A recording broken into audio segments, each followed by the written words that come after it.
musím povedať, že cesta sadla veľmi dobre, pretože bez nejakých veľkých prestojov sme dokázali sa presunúť vlastne do Beleku. To počasie, to sme vedeli dopredu, bolo avizované, 14 dní tu fúka a prší a zatiaľ to počasie nevypadá, že by sa malo nejak zlepšiť, ale s tým si budeme musieť poradiť. Tie podmienky, samozrejme hotel vynikajúci, ja som tu bol vlastne pred 3 rokmi z Bohemians, takže to poznám a obrovské plus je, že vlastne máme exkluzívne ihrisko len pre seba,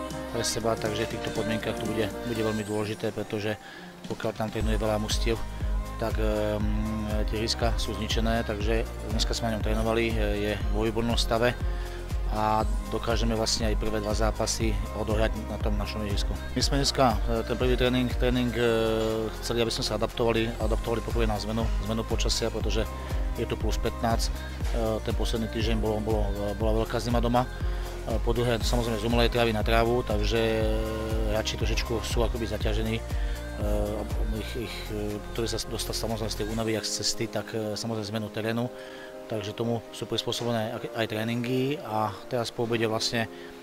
zostriháme supera, podívame sa na akom zostavení samozrejme hraje, tak aby sme zajtra vlastne mohli sa na ňu nachystať. Chceme samozrejme celý týždeň sa venovať, jak máme vlastne tie zápasy, kde sú hlavne tie zápasy, ale k tomu vlastne chceme hodne pracovať s loptou a venovať sa samozrejme určitým herným činnostiam a prejsť celú tú taktiku, aby sme niečo mužstvo má zažité, tak aby som ja samozrejme vedel, čo má zažité a po druhé vlastne myšlienky alebo vysvetliť si určité taktické veci v týchto veciach.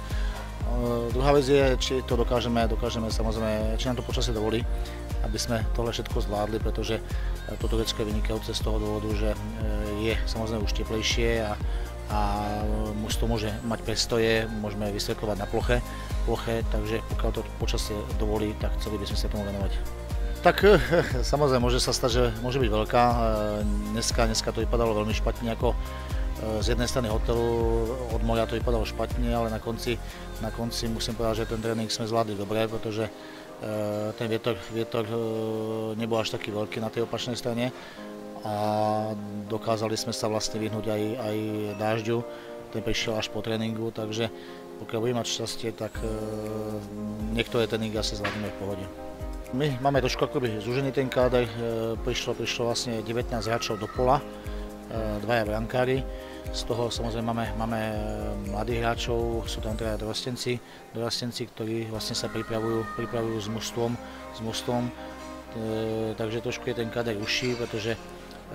niektorí hráči majú samozrejme menšie zdravotné problémy ešte z tej umelej trávy, takže sa postupne dávajú dokopy. Vaka začala už dneska takisto s tréningom, takže ako s individuálnym. Takže dúfam, že behom 2, 3, 4 dní sa pripojí k mužstvu a uvidíme, čo v ňom je.